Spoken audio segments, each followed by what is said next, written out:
Roll. Commissioner Fast. Aye. Commissioner Myers. Myers, aye. Commissioner O'Hara. Here. Commissioner Hanslick. Hanslick here. Commissioner Ashcraft. Here.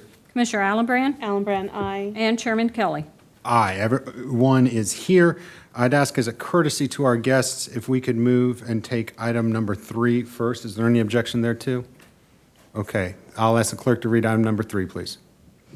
Resolution number 035-23. The International Holocaust Remembrance Alliance, IHRA, has developed a working definition of anti-Semitism and a crucial first step in addressing the rise in anti-Semitism, especially in Europe and the United States. Adoption of the definition sends a message that governments understand the threat, which is the first step in addressing it.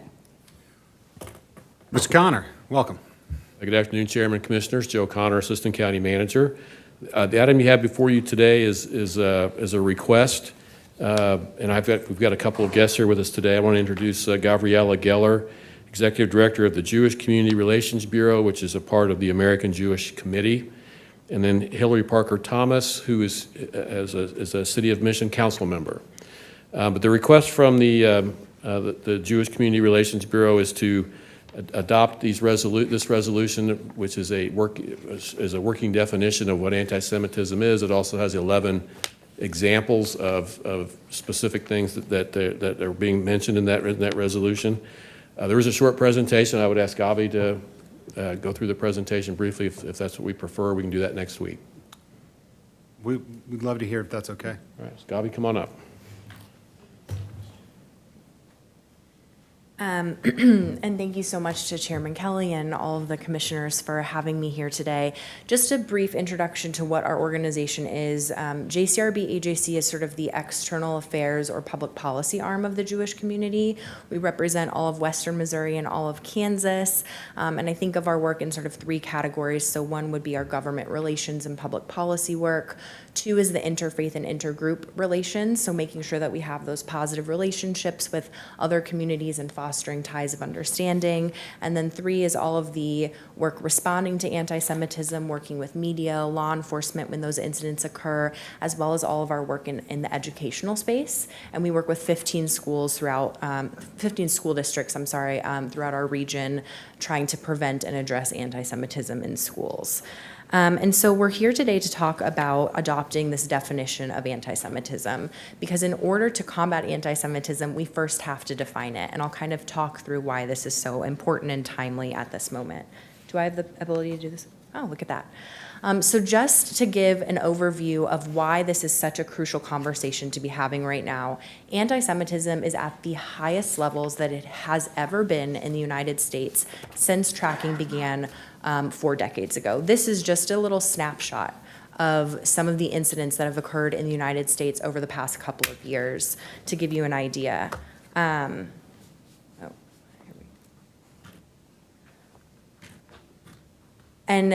AJC every year has this report of the state of anti-Semitism in America, and they survey American Jews as well as non-Jewish Americans on their understanding and experiences of anti-Semitism. This year's report for 2022, which was released in the fall, found that 41% of American Jews feel less secure in this country than they did 1 year ago. Now, to put a little bit of layer of perspective on that, we have had over the past 5 years, almost every year has been the highest levels of anti-Semitism that we've ever seen. The next year, it's then the highest levels of anti-Semitism that we've ever seen. 2021 was a particularly bad year because of the Israel-Hamas war, and there was 80% uptick in anti-Semitism against American Jews during those 2 weeks of that war. And so we thought, well, maybe the 2021 numbers are just a little inflated because of that incident. The 2022 numbers just came out a couple weeks ago. A 36% increase from 2021. So the amount of increase in growth in anti-Semitism that we're seeing in this country should be shocking to everyone, and that's something that we really need to be addressing. Another helpful statistic, I think, is to understand that about a quarter of American Jews have been personally the victim of anti-Semitism, and this is actually just over the past year. Now, this is not unique to the national scale. It's not as though Johnson County and our region are somehow immune to this. We at JCRB-AJC have done a survey of Jewish students in our region and found that 81% of them experience being a victim of anti-Semitism in their schools. And so that's why we do that, so much work with the educational systems to try to get into those schools and work with the students and teachers. But just to say that this is a real problem that is impacting the lives of Jewish Americans that live in Johnson County. Most of the respondents of this survey are Johnson County residents.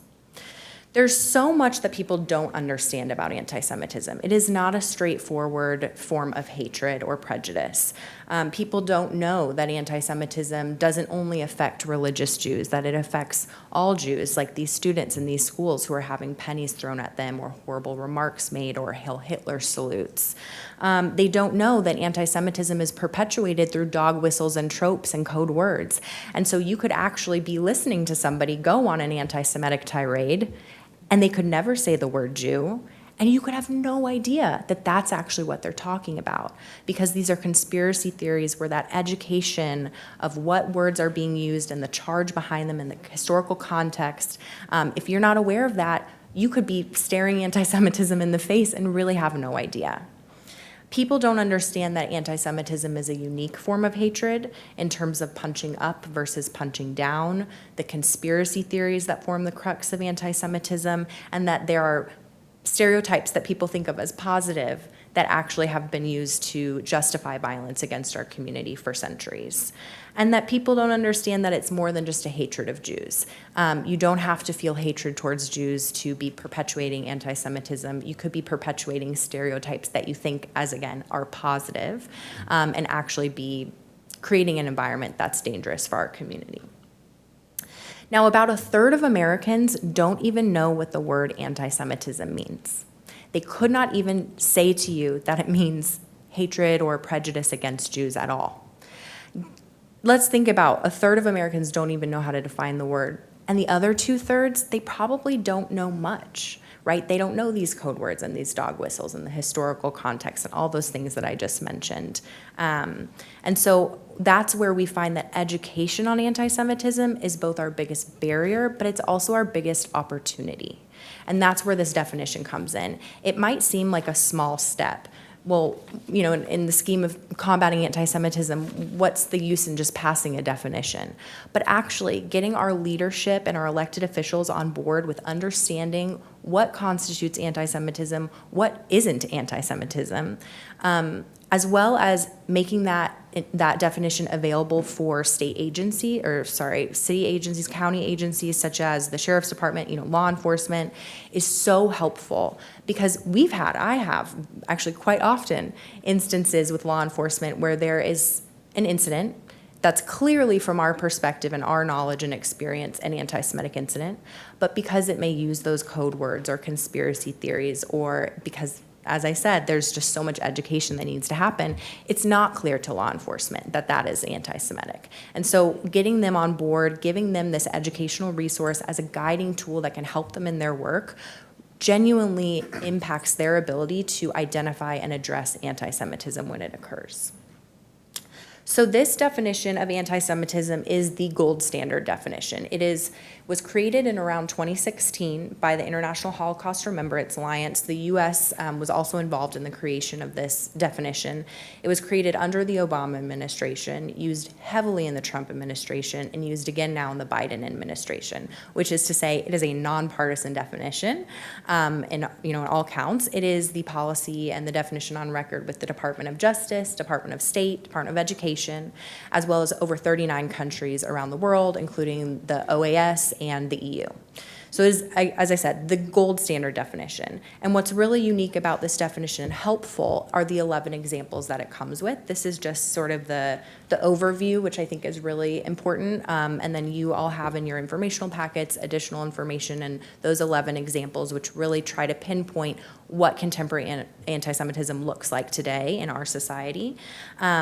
But so this definition has been adopted now in the state of Kansas, as well as several city councils around Johnson County, and we are working to adopt it in as many municipal and county levels as possible. Because when it's adopted, it's only then given to either the state agencies or, the city agencies. And we really need everybody to have this definition in their hands to be able to address it properly. And so, again, it might seem like a small step towards combating anti-Semitism, but for our community, it is extremely meaningful and extremely impactful, and we appreciate your time and consideration of helping us with this issue. Ms. Geller, thank you very much, and Ms. Thomas, thank you very much for being here today. I think this is a great opportunity for us to provide a resource to the folks within Johnson County, especially those that work here, to be able to identify anti-Semitism where it arises in our community. I appreciate the opportunity for Johnson County to consider this, as has Kansas City, Missouri, Leawood, Prairie Village, and others. In speaking with Sheriff Hayden on this matter, he is excited and supportive of this opportunity. And so I look forward to keeping this on action, because we would appreciate the opportunity for guests to come next week as we consider this item. Let me open up the floor to questions or comments. Commissioner O'Hara. Thank you, Mr. Chairman. I have a very close friend, a young woman who is Jewish, and I just texted her, and I said, and she went to school here in Johnson County, and I just texted her because we've never spoken about this issue. And I just texted her, I said, did you ever experience any issues on anti-Semitism in school? And she immediately texted me back and said, absolutely, my physical features, and I was mocked. And so it truly is heartbreaking that that this scourge is growing and building, and so I totally support this. Appreciate that, Commissioner O'Hara. And unfortunately, it's not something that has gone away. In fact, has increased, and we've seen a number of instances this year in Johnson County high schools where this has reared its ugly head. And so I'm glad that we're addressing it. Any further questions or comments on this? Just as an update, there are 4 cities in Johnson County now that have adopted this definition. Very good. Well, thank you again very much to our guests. We look forward to considering this next week. And again, thanks for your service to our community. Thank you all. We'll see you next week. We look forward to it. Thank you. All right, I'll ask the clerk to go ahead and read in item number 1 to the agenda.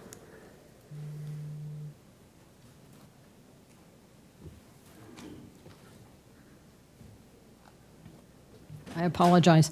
Item number 1, consider approving the April 6, 2023 business session minutes.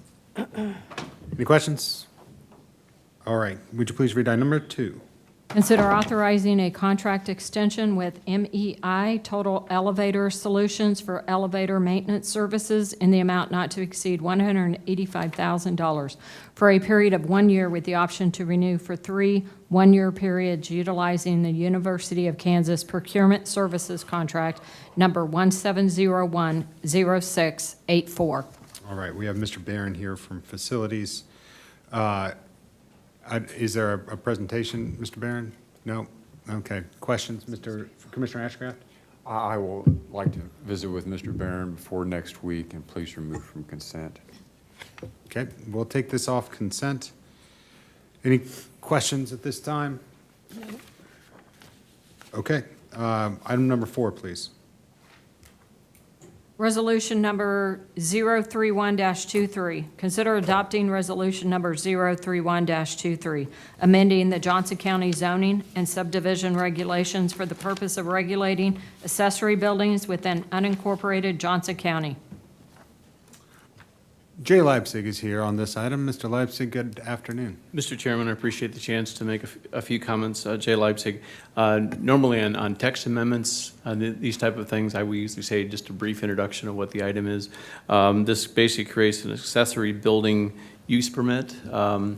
For years, we've had conditional use permits, which have a term, which essentially is a permanent structure, and to have a term on that really doesn't make a lot of sense. So we're cleaning this up. This is one thing we brought from the Planning Commission, and we're excited to bring it for you. The one thing I did want to note is as these existing conditional use permits phase out, or we call grandfathering, we're going to be coming back with a brief amendment for the Planning Commission to look at our Article 24 and our subdivision regulations, so that will be before you in the future. But did want to make just a couple of comments about that before Michelle goes into the details of the case. All right. Good afternoon, Michelle. Good afternoon, Michelle Loniger, County Planning staff. Going to give you kind of a background of how we got to this point. We have processed a lot of accessory building applications over the years. There's been definitely an identification for a need to change these regulations. People are wanting larger buildings. Visually, that's nice to see because then people can put their stuff in their buildings instead of in their yard. It makes a lot of sense for different reasons. And then, as Jay had mentioned, we have the conditional use permit process to use as a mechanism to vary from those standards, and that really isn't working. So at the November 29th Planning Commission meeting, staff brought the issue to the commission for discussion and direction. We had a lot of information on past CUPs, how much over they were, the number, if you like numbers, got a fun spreadsheet. So based on that, the Planning Commission gave us some good direction as to where to go for those changes to the code. And then at the January 24th meeting, staff presented an initial draft of language for the regulations. The proposed changes generally included an increase of preliminary permitted accessory building area of 87%. That was the average amount over what is permitted that those CUPs were for. So that was what we saw in those numbers in that spreadsheet. At the March 28th Planning Commission meeting, staff presented draft regulations and a public hearing was held with no comments. The proposed changes, staff has found that approximately 67% of the approved CUPs would no longer be necessary with the proposed changes. There are a variety of articles that need to be amended as part of this text amendment, but they're the minor details of adding a process, adding a number into tables, things like that. Those are all minor details. So the guts of what we are looking at is really in this table. This is a little expanded from what is in your memo. So what we see is on the very left, for parcels that are less than 1 acre, and then for parcels between 1 acres but less than 10 acres. Parcels over 10 acres are generally, don't follow these standards except for building setbacks. So currently the total main floor area is a base of 900 square feet. With that 87% increase, that would increase to 1,680 square feet as a base. If you're between 1 and 10 acres, currently you get a 300 square foot increase for each additional acre over 1, and that's prorated. So that increase in the proposed regulations goes up to 560 square feet. These numbers also match what we're seeing for like a 40 by 40 accessory building. That's a common size, somewhere around in there. So that's really something we looked at too, is, you know, it's not just a % increase, but it's logical, makes sense. It's not a, you know, 2 by 56, something like that, that's not, really makes sense. And then the code currently allows for an open walled area, so that's 3 or more open walls. So that would be your carport, a gazebo if it's really big. What we currently see are what people are calling as porches on these accessory buildings. So they're open on 3 sides. Currently you get like a bonus of 300 square feet. We've bumped that up to 400 square feet. That gives you a 10 by 40 porch on the front of your 40 by 40 building. Currently, 3 accessory buildings are permitted on a lot. Bump that up to 4. I will say that does not include accessory buildings under 200 square feet. Sometimes we get some of the older farmsteads and they'll have a barn, they'll have a farrowing house, they'll have chicken coop, they'll have numerous buildings, pump houses, things like that. And so we don't want to, sometimes we'll bump up against that number. So we are proposing to bump that up 1. And then here is what we're calling our bonus building. It's that tool shed, it's that pool house with the equipment in it. Currently, the regulations talk about a tool shed smaller than 120 square feet, pool houses smaller than 200 square feet. We don't care what's in there.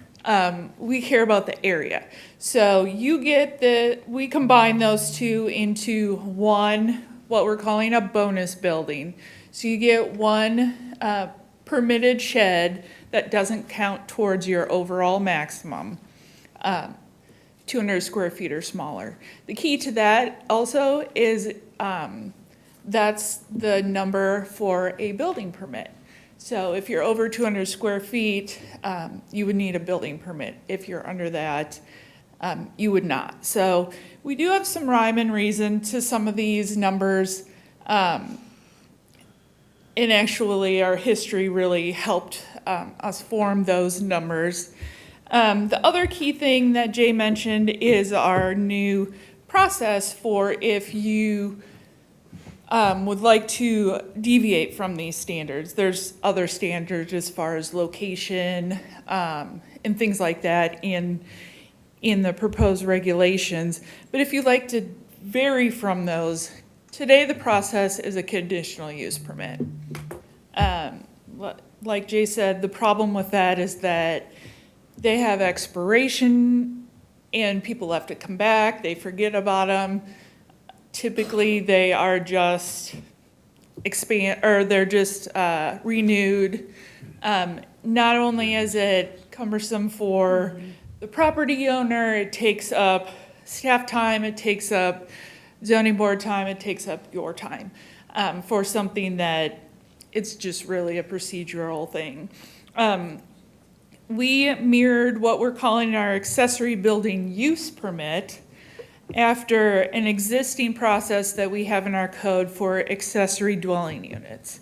So basically, it's the same process as a conditional use permit, except it doesn't have a term.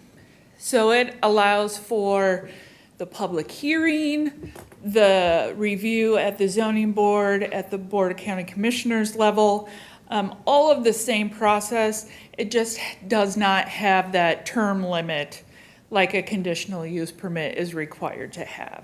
So that was something that was very important and frustrating as to why we wanted to look at these regulations.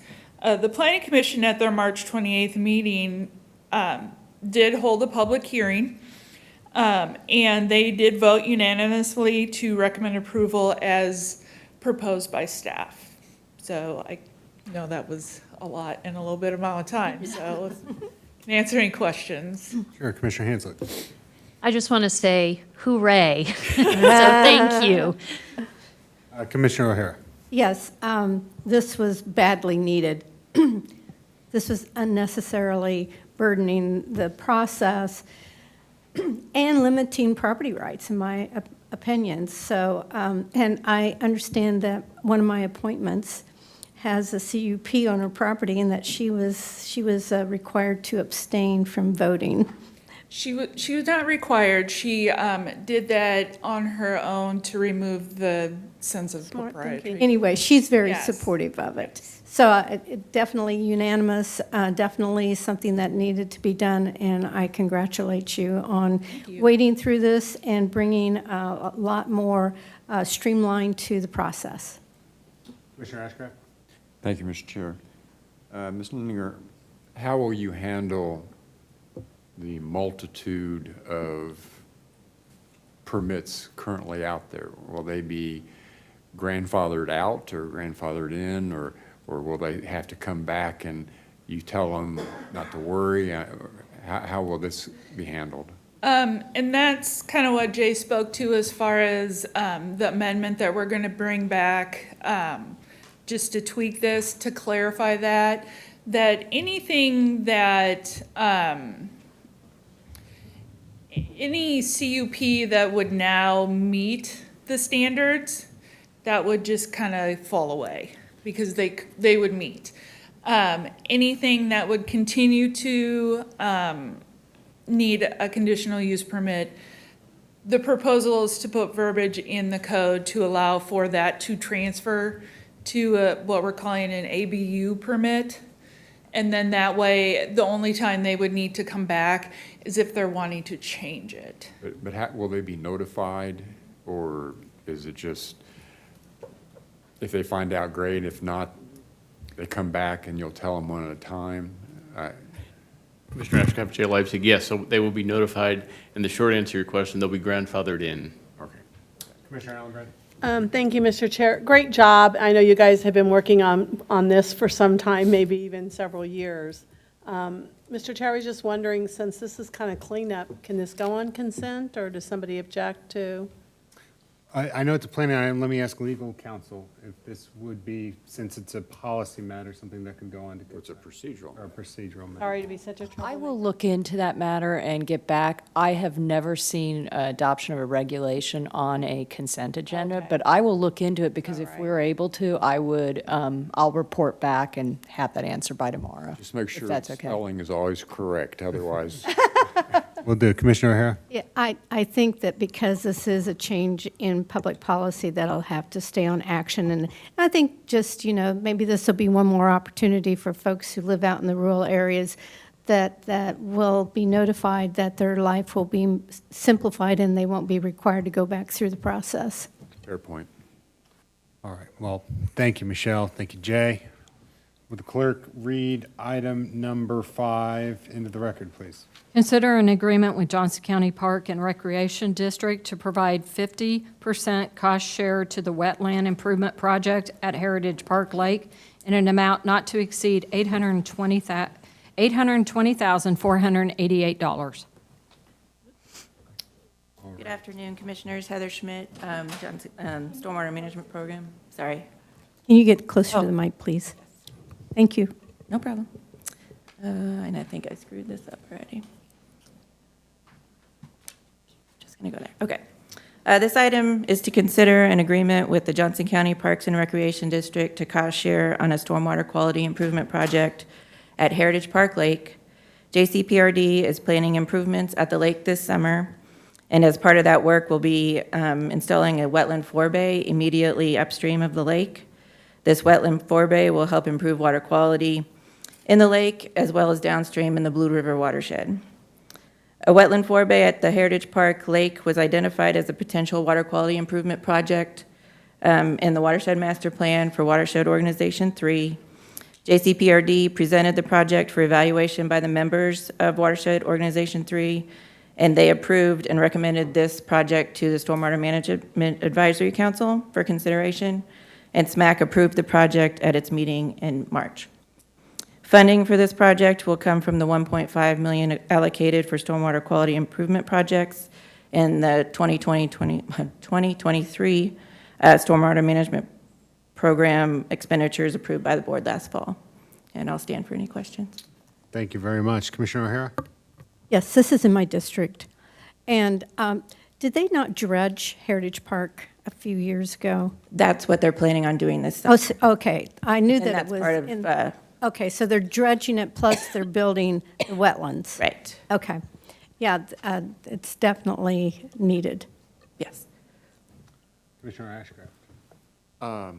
Thank you, Mr. Chairman. Are you sure it's in your district, Commissioner O'Hara? I think it's in But the question is, this financial arrangement that we are proposing with the Parks and Rec Department, is that the normal process arrangement that we have in such situations, or have we done this before? We've done it before with a similar project many years ago at Shawnee Mission Park Lake and installed a well in there. Is it open, is this just for the Parks Department, or would it be open for cities or other jurisdictions if they had similar circumstances? Yes. Okay, thank you. Objections to consent on this? I think that it's important that people have the opportunity to just hear it again. And it's in my district, and the Heritage Park, I mean, it is extremely It's well-used. It's in my district. Did you move your district? Is it- Oh, is that in it your sou- district? Is it south? It's south of, Whatever. anyway, it's close. You can have all the water. All right. Okay, Well- it's on the boundary, but I would, because done. so many people use that park, I think that they would be interested in it. All right, we'll keep it on action then, and ask the clerk to read number 6 into the record. Consider approving an amendment to the 2023 Stormwater Management Program expenditures to include $4,400,000 for the Tomahawk Creek, College Boulevard to Rowe Avenue, Phase 1 Flood Risk Reduction Project, and increasing the approved 2023 Stormwater Management Program expenditures to an amount not to exceed $21,516,000. All right, Heather Schmidt. I'm Heather Schmidt, Stormwater Management Program. This item is to consider approving an amendment to the previously approved 2023 Stormwater Management Program expenditures to include $4,400,000 to cost share with the City of Leawood for the Tomahawk Creek, College Boulevard to Rowe Avenue Flood Risk Reduction Project. This action would add this project to our program's 2023 Flood Risk Reduction Capital Projects list. The reason we are asking for this project to be added to the 2023 expenditures is that Leawood recently was awarded a federal surface transportation program funds for transportation improvements along the parkway, and would like to complete the flood risk reduction part of the project concurrently to reduce disruptions to this stretch of road. They have asked for this project to be added to the 2023 expenditures in order to meet project milestones necessary to receive that transportation funding. And this project will be funded with reserves that were included in the SMP's adopted fiscal year 2023 budget that can only be used for stormwater capital improvement projects and does not require any additional budget authority. And I'll stand for any questions. And I have Mark Dapp here with me with budget to answer any budget questions. Multiple hats. Thank you very much, Ms. Schmidt. I know whose district this is in. I would like to arrange a meeting with you. Okay, yes. And I have a different map that we meant to include, sorry. Well, no, and I appreciate the opportunity to potentially move this forward to minimize disruption in this city of Leawood and able to coordinate it with the federal SDP project. So I appreciate you bringing that forward. We're going to keep this on action. Any further questions other than the meeting requests? Yes, gotcha. No meeting request. Oh, okay. All right. We will see this on action. Thank you very much. Thank you. And item number 7, please. Consider authorizing a contract expenditure authority increase in the amount of $1,350,000 with multiple suppliers for delivery of bulk gasoline and diesel fuel, and the total amount not to exceed $2,850,000 for the remainder of the initial contract term ending November 25th, 2024, and $1,900,000 thereafter for 2 additional one-year optional renewals. City of Olathe Cooperative Bid IFB-21-0148. Thank you very much. We have Lisa Robbins here from FMA to discuss this item. Lisa, good afternoon. Good afternoon, Chairman Kelly and Commissioners. Lisa Robbins, Purchasing Administrator, filling in for Robin Lyons. Can you get closer to the mic, please? Thank you. Thank you very much. The item is a request for an increase in expenditure authority for bulk gasoline and diesel fuel purchases. On December 9th, 2021, the board approved contracts per IFB 21-0148 for a 3-year term with 2 optional annual renewals with Fleet Fuels LLC, Petroleum Traders Corporation, Taylor Oil Inc., and World Fuel Services. In April of 2022, Fleet Fuels LLC acquired Taylor Oil. The initial term expires November 15th, 2024. The bid was awarded to the lowest cost provider per site. However, any of the providers may be used for redundancy purposes. Primary Johnson County departments and agencies that utilize the contract are Public Works, Wastewater, Parks and Recreation, and the airport. At the time contracts were authorized, Fuel for Transit bus service was managed by Kansas City Area Transit Authority, or also known as KCATA, and was not included in the expenditure authority requested.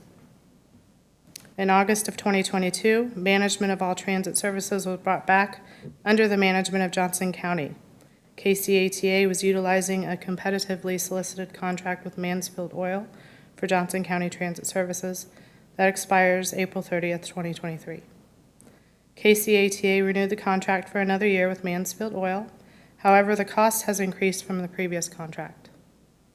The cost received for IFB 21-0148 was locked for the initial 3-year contract term, making the county contract more favorable. With that, I stand for questions. Commissioner Ashcraft. Thank you, Mr. Chairman. Ms. Robbins, is this your first time presenting before us? Yes, sir. Well, good job and welcome. Thank you. Welcome. This item is being driven, I'm going to assume, by market pressures. Yes, that was taken into consideration. I would have no objection to going to consent, but for information purposes, Commissioner O'Hare may view it otherwise. I'm going to shock you and say yes. Let's put it on consent. 1 for 3. We're good. I gotta get All that right. out of my chair. All right. Any further questions for Ms. Robbins? Seeing none, let's go ahead and, well, first of all, thank her for her report, but then also adjourn this and reopen our meeting of the county commissioners to hear a motion for an executive session.